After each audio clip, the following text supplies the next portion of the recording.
Welcome to another episode of This Is Why I Don't Vote, a podcast. Season 4, Episode 8. Your safe space to discuss sports, politics, social issues, and even religion. But we will take it all very seriously, but not too seriously. Tucker Carlson takes the guided tour of Moscow as he's in Russia to interview Vladimir Putin. And Google, after having spent billions and billions and billions of dollars, drops Google Gemini, its artificial intelligence program, and it's a complete and total disaster. Google Gemini demonstrates clearly the limitations of not only artificial intelligence, it demonstrates the discernment that is held by the average human consumer. I was watching Inside the NBA on TNT, and I'm tempted to incorporate one of their gimmicks, one of their gags, unsullied by sponsors since the year 2000. I'm not sure if that means that I'm inviting into my reality, the reality of this podcast, the lack of sponsorship, or perhaps I should just start marketing the podcast that way. Free from the annoyance of those commercials that pop up right in the middle of the content that you really want to hear, breaking up the continuity. I'll ruminate on that. Thank you all to my loyal, my dear listeners. If you are new to the podcast, please like, subscribe, thumbs up, give it 5 stars, write a review, send to friends and enemies far and wide.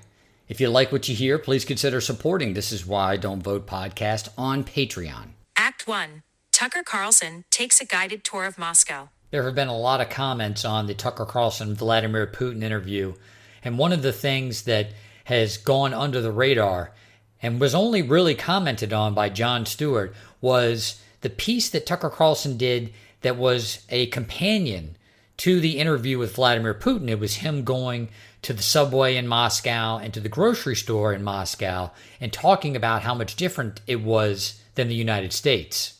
If you have not seen the piece, Tucker Carlson speaks glowingly of how the subway system runs on time in the city of Moscow. It's graffiti-free, it's clean, it's beautiful. He goes to the grocery store. It's also very neat, very tidy. Carlson speaks with a glow as if this was what a grocery store should look like. It's like this nostalgia from the 1950s in small-town USA. Most of the commentary that I've seen speak to this companion piece, as we'll call it, this companion piece that Tucker Carlson did as part of his interview with Vladimir Putin, they just note that Vladimir Putin is a dictator, and dictators can do whatever they want with regard to having the trains run on time and having foreigners tour the cleanest part of the city. What I haven't seen anyone speak to is why the subways in Moscow are so beautiful. The trains run on time. The grocery stores are so efficient. I'm no Russian scholar. I'm no historian. I don't have any inside knowledge of what's going on in Russia. I just have a memory well enough that I've heard Russians in popular culture speak to why Moscow is run the way that it is and how it can operate that way in the largest country in the world with some of the most rural and remote parts of the world within its 4 borders. Naturally, my recollection goes back to sports because that's what I have been more passionate about throughout the course of my life. And I recalled that I had heard a Russian hockey player, a Russian national, speak out about this very issue years ago while he was playing for the Columbus Blue Jackets. The gentleman's name is Artemi Panarin, and he is now a New York Ranger. When he came to the NHL, he played for the Columbus Blue Jackets, Columbus, Ohio being what most foreigners would think is just an afterthought, an ancillary city here in the United States. And if you've ever been to Columbus, it's a very nice city because it's home to The Ohio State University. It has a lot of different types of infrastructure that you can only get in a college town. And because it is home to The Ohio State University, one of the largest universities in the United States of America, it has amenities that are more akin to those in a bigger city. It also has a number of major companies that have headquarters there, and it's brought in a very diverse, a very cosmopolitan population to live there. It's very much like Austin, Texas. Austin being the state capital for the state of Texas, having the University of Texas there, which is also one of the largest public universities in the nation, and you have a number of different types of industries that call Austin home. While Panarin was playing for the Columbus Blue Jackets, he did an interview where he spoke very eloquently on the differences between the United States and Russia, and using Columbus as an example, spoke to how corrupt the Russian system was under Vladimir Putin, and why you might see beautiful subways in a city like Moscow, very efficient, very brightly lit grocery stores, and why you wouldn't find that in any other city than Moscow when you are going through the country of Russia. Panarin noted that all of the tax revenue that's brought in by the city of Columbus, it stays in the city of Columbus. Now, granted, you're paying taxes in Columbus, you're paying state taxes in the state of Ohio, and you pay federal taxes to the U.S. government. What Panarin noted, after having spent a couple of seasons as a Columbus Blue Jacket, was that the money that you pay in those taxes, it stays local. So if you're paying a sales tax in the city of Columbus, if you're paying parking fees in the city of Columbus, all of that money stays in Columbus, Ohio. The money that you pay in state tax, it stays in the state of Ohio. Panarin made the point that the reason why Columbus was such a nice city, it was such a beautiful city, is that the people who ran that city had control of their own money. Is it that way in Mother Russia? No. No, it is not. If you live in a city like Smolensk or Kaluga or Kursk, you pay taxes just as you do here in the United States. You might pay a city tax. You might pay a local tax. I believe they call it oblast. You might pay a tax that's specific to the oblast in which you live, and you might pay federal taxes. All of that money then gets filtered back to Moscow. And it is the decision makers in Moscow that decide how much money they're going to allocate to any one of these cities in order to address the individual needs of the citizens of that city. Consider that for a second, dear listener. Truly consider that. All of your tax dollars are eventually remitted back to one centralized authority, and that centralized authority has control over how much money you're going to get back in order to address your local needs. Some of you out there listening to this might have friends, might have acquaintances that grew up in Russia. Go and ask these people about driving in Russia, particularly driving from, let's say, city A to city B, taking a long distance trip. Everyone in Russia has a camera in their car to record everything that goes on 24 hours a day, 7 days a week. Why is that? First and foremost, the roads there are trash. In a number of different regions in the country of Russia, just driving on the roads can cause damage to your car, and you need to be able to document, to record what happened to your car, because local governments are not in control of their own funds. They can't control how much money is allocated to road maintenance. They may have no money whatsoever to allocate to road maintenance. They may have to make a plea to Moscow to get back some of the money that they've remitted in tax dollars in order to fix the state of their roads. And at least according to Panarin, that answer is routinely no. Double down the fact that if you don't have any money to fix the roads, you probably don't have any money to allocate to law enforcement. There are very few police officers that are concerned with traffic, with policing traffic in these rural areas of Russia, in these smaller cities around Russia. You can talk to any uniformed police officer anywhere in this country, in the United States of America. They'll tell you most of their time is spent policing traffic accidents. I can go through a litany of public services that in Russia are not taken for granted. Waste management, public utilities, the court system. None of these is controlled truly by the local authorities because they don't have control of their own purse strings. So where is all that money spent? Moscow, of course. That's why you have a subway system that runs on time, that's so clean, that's refined with fine arts all over the walls. You have very clean, very efficient grocery stores. Carlson noted while he was in that grocery store that he spent about $100 on groceries and was able to get infinitely more in perishable foodstuffs and everyday household items. As Jon Stewart correctly pointed out, $100 is on average 50% of the weekly income of a Russian citizen. Most Russians can't afford to spend $100 a week on groceries, even if they can get to the grocery store in a timely manner on a beautifully manicured subway. Traveling to Moscow, I would expect no less than it to be a beautiful, well-kept, clean city.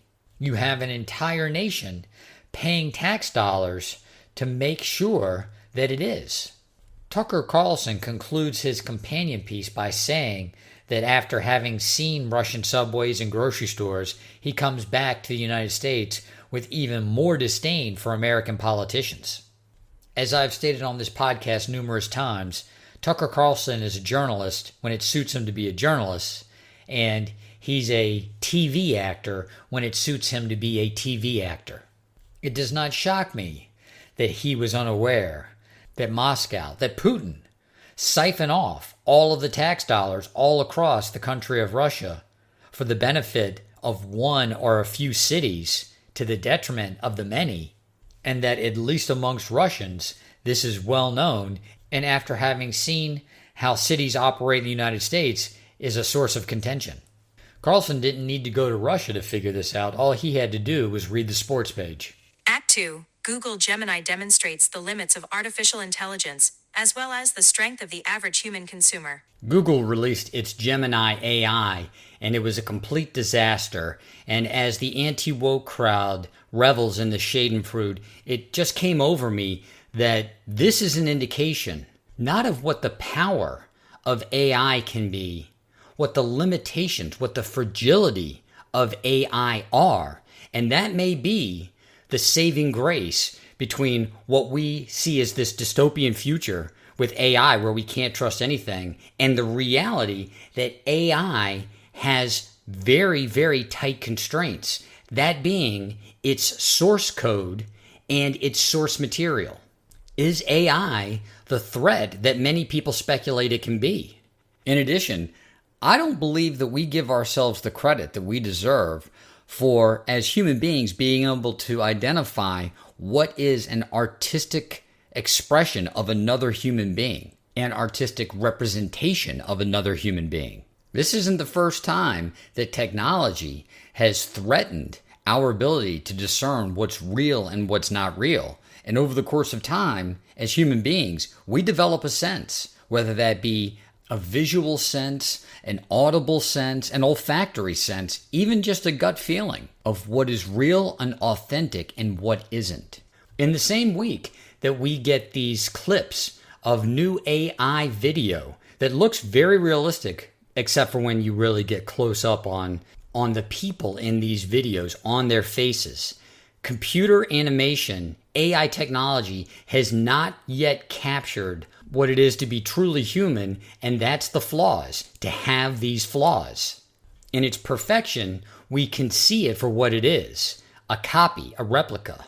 And yet, we can also now see that artificial intelligence is not only limited by its perfection, it's limited by the source code that is used to create it, and it's limited by the material that it can reference in order to create this false reality.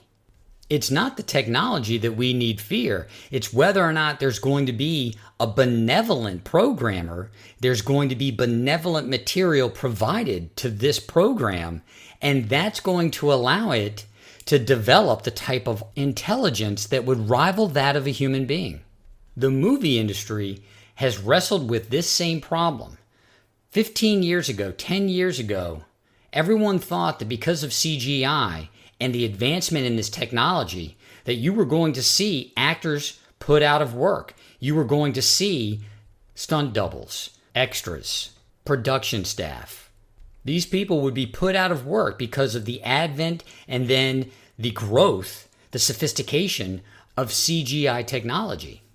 Yet over the course of years, more and more of the movie-going audience complains that the CGI, it looks like CGI. We've become accustomed to it. We can identify it. We can tell when people aren't people. They're computer animations. We can tell when backgrounds or sets aren't real. They're green screens and they've been then replaced with CGI and they don't look authentic.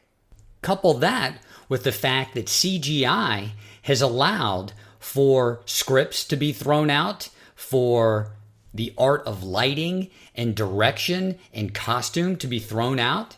The overall product has suffered, and people aren't going to movies as often. People don't want to pay for that product. The music industry has seen this happen over the course of the last 30 years. You used to have to record music on tape. You used to have to go through a painstaking process of recording and then re-recording if mistakes were made or if changes needed to be made or if people had different ideas. And then all of a sudden you could download all of this into a computer and you could clean up music using a computer and making the notes perfect. Then you had computers that could actually alter the singer's voice, and then you could download beats into a computer. You didn't need a band anymore. You really didn't even need a singer. All you needed was an idea, and you could craft quote-unquote music on your computer. What's happened to the music industry? It's gone straight to hell. It warms my heart to hear that you've got kids now, and when I say kids, from ages 12 to 30, they are going back and listening to the genres of music that I grew up with and that I grew up listening to before my time. They're going back to music in the 70s and the 80s and the 90s because the stuff that's produced today, it sounds fake. It sounds like it was generated on a computer. What has that computer done to the creativity of an artist? Are there any artists any longer in the music industry? You really don't need to have but so high a level of creativity to create a song that's catchy, that's poppy, but is no more memorable than that rock hard gum that you used to get in a pack of baseball cards. You chew it for a little while, you get whatever little flavor it had, and then you spit it out, and you're ready for the next one. Artificial intelligence not only has the limits of perfection, and it is a limit, it has the limits of the ideas, of the philosophies, of the programmers of that artificial intelligence, and the source material that the programmers provide to the program. Just like in art, whether it be movies or music, the technology at first seems like it's a leap ahead, a leap forward. And then you look at it and you scrutinize it, it's too perfect. It allows not only for creativity, but for laziness, and it favors laziness. And it's easily corrupted via its inputs by its source programming and the material that it's provided in order to operate. Like art, like music, like movies, this cabal of groupthink, in this case the four corners of the Google operation, which spent billions and billions of dollars on this artificial intelligence technology to develop a product that does what? It argues with you about what it will provide to you based on its programmer's political outlook? Is this any different than it is in Hollywood or in the music industry, where the product that's being pushed out has an agenda and people just don't want to consume it? Ultimately, they're all vying for our dollars, and if we aren't willing to offer them, these companies, these corporations, they've got a problem. This piece is not to make a political point. The point is that politics and social issues, the limitations that originate within us, they bleed through in the things that we think, in the things that we speak, in the actions that we take. Maybe one day it will be able to. Artificial intelligence today cannot program itself. It is beholden to the programmers, and it is beholden to the data that it's provided, the material that it's provided in order to generate the results that it provides you and I. Therein lies the Achilles heel, and therein lies the reason why artificial intelligence shouldn't be, in our minds, this specter, this Frankenstein monster that we feel like one day is going to get wildly out of control. I'll give you a personal example, dear listener. I've tried to use artificial intelligence for a number of different things in my podcast. Sometimes it's successful. What kind of things am I looking at? I'm looking at photos to put as thumbnails on a YouTube video. I'm trying to create videos that I could post on YouTube or Instagram to promote the podcast, whether it be these 30 or 60-second YouTube clips or Instagram clips. I believe YouTube calls them shorts. I use artificial intelligence to translate the podcast from audio to Word docs so that I could publish it now on Medium. Sometimes this stuff comes out and it looks great. It's amazing what this artificial intelligence can do. And it only takes a little bit of input from me to polish it up, to make it sound like me, and then to publish it. Some of the results I get are laughably stupid. Laughably. And before any of the tech bros or the tech dorks try to argue that the program just needs more discrete instruction, needs more specific instruction, I've laid out instructions that I felt like at one point, why am I telling this program to do something in such minute detail? If I'm going to have to write this out to the extent that I am, why don't I just do it myself? What I love about doing pieces like this, segments like this, I don't know whether or not this podcast will ever reach a larger audience. As a time capsule of my own thoughts, of my own thought process, it's interesting to lay out this type of idea, of this type of thought, and see how it holds up over the course of the next 12 to 24 months. Some of the prognostication segments I've done have actually held up. Many have not. What has come through me strongly, though, is that when a new technology is introduced, we both fathom all the possibility that it can encompass, and we fathom all of the problems that it can create. What we rarely do is recognize the inherent limitations to technology, those limitations being us, and we also discount our own discerning eye. We've grown tired of CGI in movies. We can see now immediately that it's not authentic. We've grown tired of auto-tunes in music. We can hear immediately that it's not authentic. Will AI in the next 5 to 10 years be able to dupe us? Or will it be something that we grow accustomed to and recognize as inauthentic as well? Is this inauthenticity that we will be able to identify part of us, part of our lack of benevolence? Is our own lack of benevolence our saving grace when it comes to what we fear are the threats of these new technologies? Only time will tell. This is Why Don't Vote, a podcast.